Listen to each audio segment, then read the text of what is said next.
سورۃ البقرہ میں اللہ نے فرمایا کہ میاں بیوی ایک دوسرے کا لباس ہے. کیا پیاری تشبیہ دی. یہ نہیں کہ مرد لباس ہے بیوی کا یا صرف بیوی لباس ہے، کہا ایک دوسرے کا لباس ہے.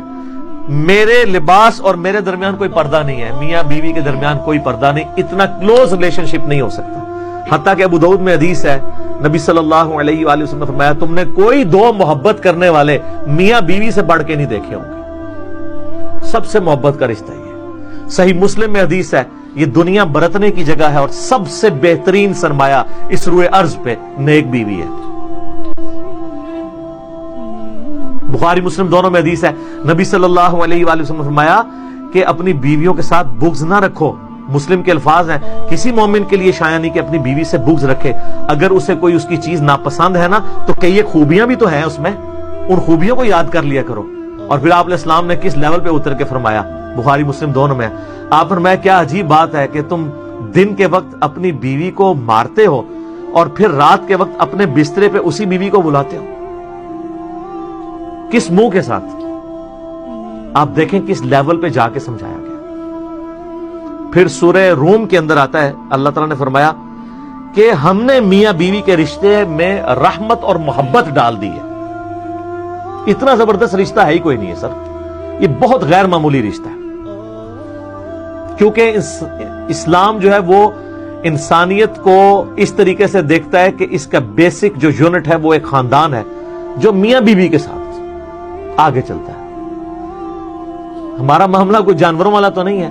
ایون جانور بھی کہ یہ کمیونٹی کی فارم میں رہتے ہیں.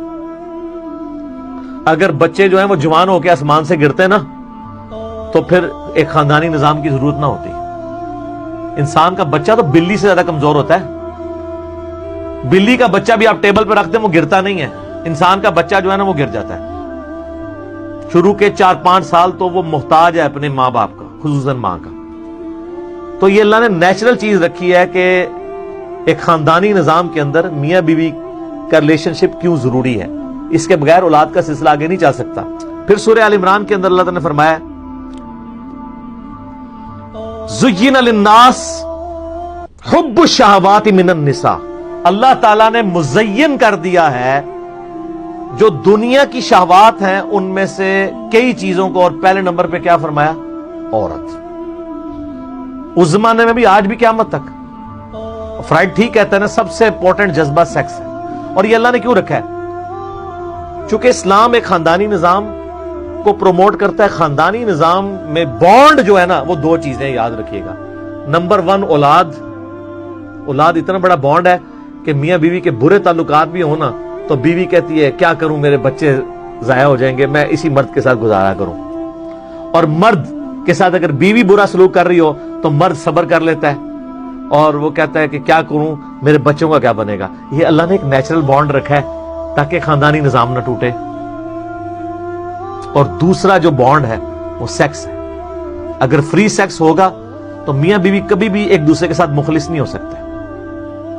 اسی لیے اسلام کا اتنا سخت سیکس ڈسپلن ہے. اور مجھے اسلام میں عقیدہ توحید کے بعد سب سے زیادہ جو چیز پسند ہے وہ سیکس ڈسپلن. اب یہ میاں بیوی کا جو اتنا غیر معمولی رشتہ ہے اس کو توڑنے کے لیے شیطان کی سب سے بڑی ایفرٹ یہ ہے کہ وہ بے حیائی کو عام کرے. جو سورۃ البقرہ کی آیت نمبر 168 اور 169 میں ہے کہ شیطان کے راستے پہ چلنے سے بچو. یہ تو تمہیں حکم دیتا ہے کہ تم گناہ اور فحاشی کے کام کرو. گناہ اور فحاشی کرنے سے کیا ہوگا؟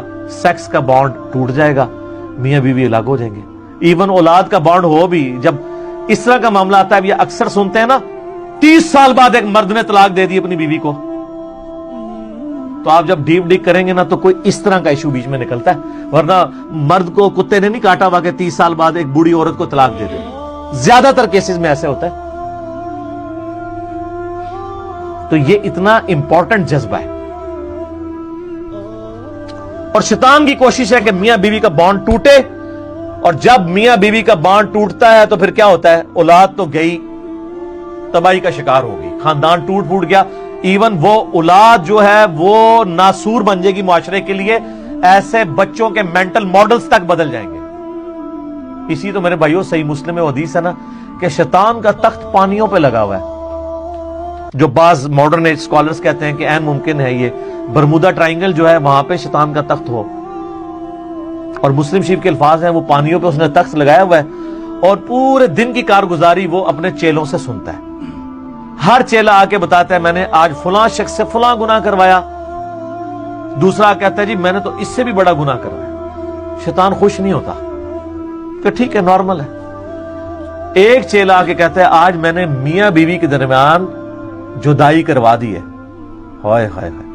نبی الاسلام کہتے ہیں کہ شیطان اتنا خوش ہوتا ہے کہ اس کو گلے لگا کے ملتا ہے کہ کام تے پائی تو پایا ہے، اصل کام تو نے کیا کیونکہ بیڑا غرق ہو گیا، میاں بیوی لادا ہو گئے بیڑا غرق. اسی لیے ترمذی ابو داؤد ابن ماجہ میں حدیث ہے کہ اللہ تعالیٰ کو حلال چیزوں میں سب سے ناپسند چیز کیا ہے؟ طلاق. حلال اس لیے کہ بعض کا جینوئن ضرورت ہوتی ہے، ناپسند اس لیے کہ اللہ چاہتا ہی نہیں کبھی طلاق ہو، کبھی بھی نہیں چاہتا. قرآن میں اللہ تعالیٰ سورۃ النساء میں کہہ رہا ہے اگر تمہیں کچھ عورتوں کی عادت بری لگے نا تو صرف نظر کیا کرو، ان کی کئی اچھائیاں بھی تو ہیں ان کی طرف دیکھ لیا کرو. اللہ کبھی نہیں چاہتا طلاق ہو. بخاری مسلم دونوں میں حدیث ہے، نبی الاسلام نے فرمایا اپنی عورتوں اپنی بیویوں کے ساتھ خیر اور بھلائی کے ساتھ پیش آؤ اور ان کو سیدھا کرنے کی کوشش نہ کرو. یہ ٹیڑھی پسلی سے پیدا ہوئی ہیں آدم کی، ٹیڑھا کو سیدھا کرنے کی کوشش کرو گے تو توڑ بیٹھو گے، اور ان کو توڑنا ان کو طلاق دینا ہے. ان کے ساتھ حسن سلوک کے ساتھ پیش آؤ، یعنی درگزر کرو، برداشت کرو. اب مردوں کو ویسے تو بڑا شوق ہے عزتیں اویل کرنے کا، اور وہ اپنی بیویوں کو حدیث سناتے ہیں ترمذی ابو داؤد ابن ماجہ کی کہ نبی علیہ السلام نے فرمایا اگر میں سجدہ جائز سمجھتا تو بیویوں سے کہتا کہ اپنے خامدوں کو سجدہ کریں. تو کہتے ہیں دیکھیں ہمارا حق کیا ہے. تو یہ صرف حق ہی حق ہے، اس کے اگینسٹ آپ کی کوئی ذمہ داری نہیں ہے. جس کا حق ہوتا ہے نا اس کی ذمہ داری اس سے بڑھ جاتی ہے. بخاری مسلم دونوں میں حدیث ہے، نبی صلی اللہ علیہ وآلہ وسلم نے فرمایا، معاذ ابن جبل کہتے ہیں کہ مجھے پیٹھ کے پیچھے سوار کیا ہوا تھا آپ نے، سواری کے اوپر اونٹ پہ سواری چلنا شروع ہوئی تو آپ فرمایا معاذ، میں نے کہا لبیک یا رسول اللہ، یا رسول اللہ حاضر ہوں. فرمایا کہ معاذ میں تم سے محبت کرتا ہوں. ہاں تو یا رسول اللہ میں بھی آپ سے محبت کرتا ہوں. پھر تھوڑی سواری آگے گئی، آپ نے کہا معاذ، کہا لبیک یا رسول اللہ. معاذ جانتے ہو کہ اللہ تعالیٰ کا اپنے بندوں پہ کیا حق ہے؟ کہ یا رسول اللہ آپ بہتر جانتے ہیں. آپ فرمایا کہ اللہ کا اپنے بندوں پہ یہ حق ہے کہ اس کا بندہ اپنے اللہ کے ساتھ کسی کو شریک نہ ٹھہرائے اور صرف اس کی عبادت کرے.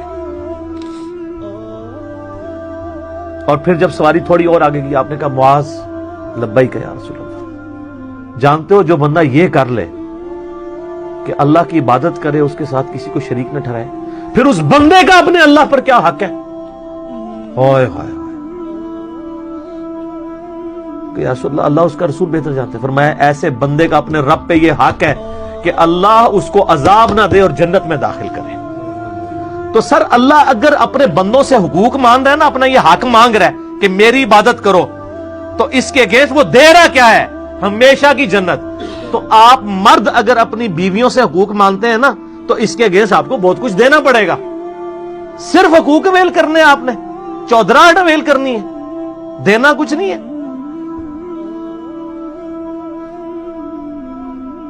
نبی علیہ السلام کی وفات کے وقت جو نصیحتیں آپ کو بخاری مسلم میں ملتی ہیں نا، ان میں ٹاپ آف دا لسٹ جو نصیحتیں ہیں نا ان میں سے ایک یہ ہے کہ میں اپنے بعد تمہارے لیے سب سے بڑی ازمائش تمہاری بیویاں چھوڑ کے جا رہا ہوں، ان کے ساتھ حسن سلوک کرنا ہے، مارے نہ جانا کہیں پہ ان کے ساتھ بدسلوکی کر کے. لیکن یہاں کہتے ہیں کوئی فرق نہیں پڑتا. بیویوں کے حقوق کی میں اس لیے زیادہ بات کر رہا ہوں کہ اصل پسا ہوا طبقہ یہی ہے. بیٹیوں سے تو ہمارے معاشرے میں بہت پیار کیا جاتا ہے، ایک جداد ہی نہیں دی جاتی، باقی تو سب کچھ پیار ہی کیا جاتا ہے. کتنی محبت کے ساتھ باپ جو ہے کالج چھوڑ کے جاتا ہے، اتنے پیار سے بیاتا ہے، طلاق ہو جائے تو اپنے گھر میں رکھتا ہے. ٹھیک ہے، بہنوں کے ساتھ ایسا سلوک کرتے ہیں کہ اپنے خامدوں سے بگاڑ لیتے ہیں. کئی عورتیں جو ہیں اپنے بھائیوں کے ساتھ سلوک کرتی ہیں اور بھائی اپنی بہنوں کے ساتھ ایسا سلوک کرتے ہیں کہ اپنی بیویوں سے بگاڑ لیتے ہیں. اتنی رسپیکٹ کرتے ہیں الا ماشاءاللہ. اصل جو پسا ہوا طبقہ ہے نا وہ بیویوں کا ہے.